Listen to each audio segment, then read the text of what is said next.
Shohei Ohtani undergoes surgery on his dislocated shoulder. Jayden Maiava takes the keys to USC's offense, and the Rams trade a former Pro Bowl cornerback to Baltimore. Good morning. I'm James. This is your daily dose of sports and snark for the greatest sports city in the world, Los Angeles. This is the Faithful Angelenos Morning Report. It is November 6, 2024. I woke up this morning to a brand new world where apparently not many neighborhoods burned down. So kudos to one and all. We care more violently about Dodger World Championships than we do the presidential election. Baby steps, society, baby steps. Totally happy to hear it. Welcome back to the Sanctum Sanctorum of LA Sports. And if you like being in the know about LA, clickety-clack the like button. Clickety-clack the subscribe button. There's a notification bell. Hit that. It'll let you know when we drop new content. Sharing is caring. Let people know we exist, and by all means comment. Now, before we go through the news and notes, a look at the scoreboard. Kings 5, Minnesota 1. Hey, everybody. Quentin Byfield finally scored. Awesome. Don't get me wrong. The player of the game was Trevor Lewis. He scored twice, but Quentin Byfield, good for him. Finally earning some money on that contract. The Kings, by the way, lead the Pacific Division, which I will grant you, they've played more games than a couple of their rivals, but it is leading the division, so we'll give them credit for that. The Lakers are at Memphis at 5 today. The Lakers are finishing off a 5-game road trip. They only have won once in the first 4. The Clippers are going to host Philadelphia tonight at 7. You have to wonder how the Clipper fans are going to react to Paul George tonight. I'm not sure you boo him.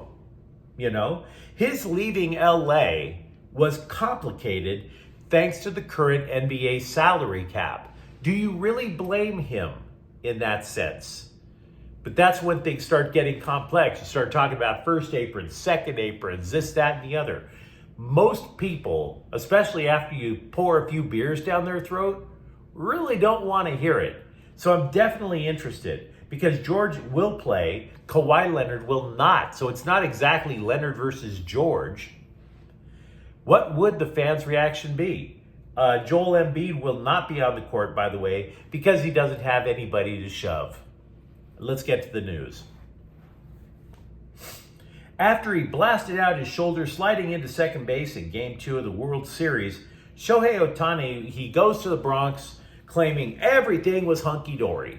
Now, I don't exactly know how you say hunky-dory in Japanese, but everything was hunky-dory.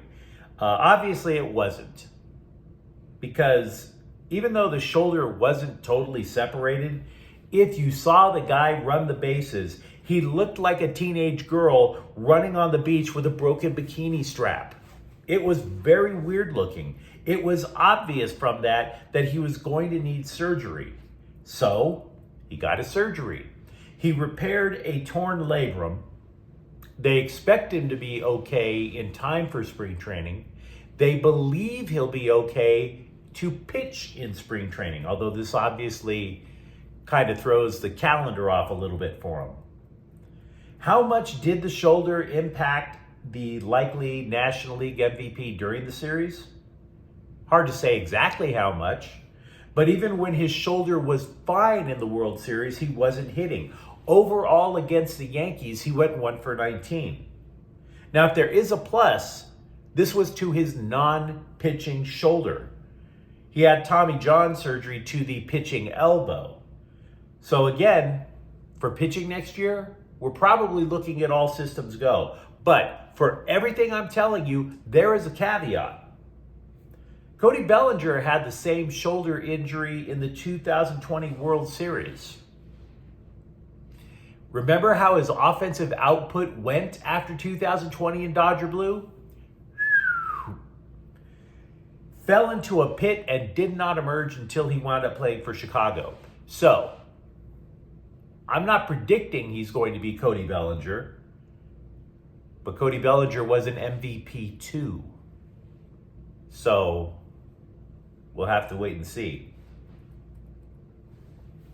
Lincoln Riley confirmed the story that broke late Monday night that Jayden Maiava will replace Miller Moss as USC's quarterback. Riley gave Moss's collegiate career a very touching obituary, I must say, seeing as how the Trojans have averaged the fewest points per game with Moss at the helm in any year of Riley's coaching tenure. Not just at USC, but at Oklahoma. Quote, I want to say, listen, Miller Moss has done a really good job for us. You could literally not change one thing that Miller's done, and we could be sitting here with a really, really good record right now. Miller has done a very good job, unquote. Now, a source told the LA Daily News that Maiava thought he had beaten Moss for the job in training camp.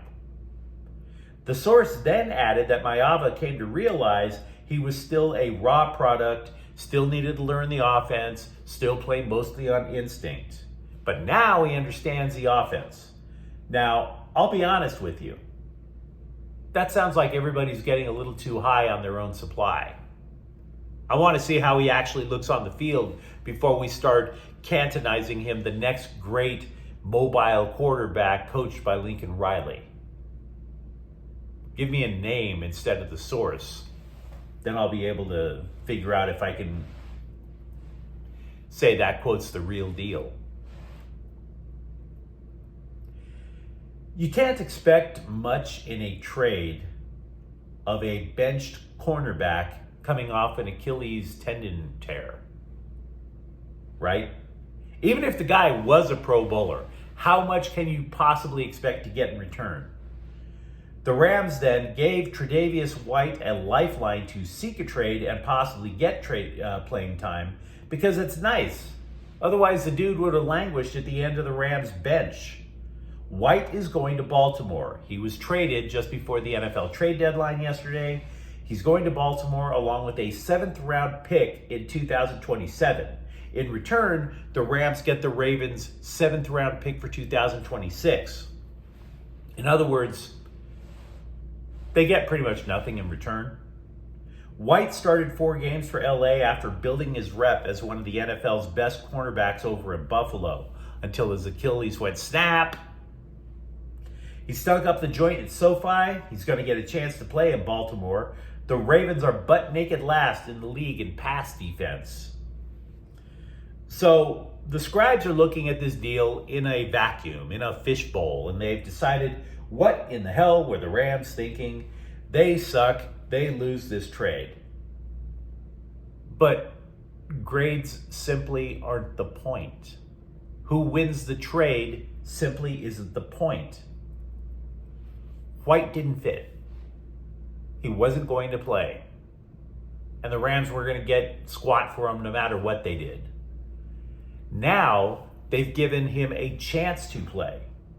If you want to know one of the reasons why so many players love what the Rams do, that's it. No hard feelings if you don't fit. We can find a spot for you somewhere else. And we're not going to be jerks and hold you out intentionally trying to screw your career. You never heard Jalen Ramsey crapping on the Rams when he was sent to Miami, for instance. If you look at that trade in a fishbowl, the Rams look like idiots. But players across the league want to play for Sean McVay. And one of the main reasons, the Rams treat them fairly. They always talk about the NFL being a cold business. If the Rams lose this trade, it's a little less cold. That's the point. Meanwhile, defensive tackle Jonah Williams was cut. Offensive lineman Joe Noteboom was activated. Anthony Davis said the Lakers feel to him like he's on 2 different teams. Quote, one game where this team who shows it can be one of the better teams in the league, then the next where this team who, I don't even know who we are. But we just got to be better as players to come out and execute the game plan and do what we're supposed to do on both ends of the floor. Some halves we do it, some halves we don't. Some quarters we do, some quarters we don't. We've got to put a full 48 together. We can't continue to do this if we expect to do anything this season, unquote. And the bloggers are claiming this is so concerning. But even though I'm not a fan of the JJ Redick hire, I want to be fair. It's not so concerning. It isn't. They're inconsistent, and you can easily argue it's because they're still trying to figure out what J.J. Redick wants. The guy's coached less than 10 games. Or for that matter, what does Redick want in terms of a rotation? Has that been figured out? I would argue it hasn't. Any number of things. Again, not a big fan of the Redick hiring, but if you recall, when Darvin Ham was the coach, the Lakers would totally faceplant out of the gate each of the 2 years that guy was running things. So, let Davis try to light a fire under his teammates, but this is not a 5-alarm fire yet. Besides, Davis has enough problems of his own. He hurt his left foot with about 5 minutes left in the loss at Detroit. He was trying to score in the post. Something went kerflooey. The dude has a history of crumpling to the court like he was kicked in the privates. Have you ever noticed that? But then he winds up getting up and playing anyway, which he did in Detroit. So we don't know his status for tonight's game in Memphis, which, by the way, is also a court where Davis fell and lay in a crumpled heap. And it got me to thinking, you know how some guys, they have a dream of going to every major league ballpark?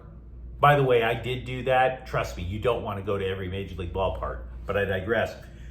I really am starting to believe we need to keep track of every court where Anthony Davis fell in a heap. Like every court where there's a chalk outline of shaped like Anthony Davis. It would not surprise me if that chalk outline covers more than half of the arenas in the NBA. For much of the season, UCLA's pass offense looked like Ethan Garbers was going back to pass and all he'd see downfield were tumbleweeds rolling. And that was weird because the Bruins did have talent at wide receiver. They attracted a big play guy who played at Cal as a freshman, J. Michael Sturdivant. He transfers in, haven't heard from him. Logan Loya was seen as a possible number 1 possession receiver. Barely heard from him. But the LA Times is noting that freshman Quasi Gilmer leads Bruin receivers with 213 passing reception yards, 16 catches, which isn't much. But they're trying to find somebody to make some stability in the pass offense. Now, to be clear, tight end Moliki Matavo leads the team in receiving yards. They're just trying to find building blocks. Don't be surprised if it's a bunch of unknowns that actually do lead the UCLA offense. I've been looking for scapegoats for LAFC. Not that I think that they're going to get eliminated in the first round, but if they do, who do you point the finger at? Do you know that Olivier Giroud has not scored at all, not one single goal since he came in this big ballyhooed move from being a legend over in Europe? A World Cup winner by being the guy in France? 12 MLS games, all he has is 1 assist. Now again, I'm not saying the Whitecaps are going to eliminate LAFC this weekend. But they could. And if they do, you were brought here to lead this team, dude. Maybe not lead them in scoring, but you won a World Cup. Got to do a little more than what you're putting in. But you let me know what you think in the comments thread. Are you pessimistic or optimistic about Shohei Ohtani after shoulder surgery?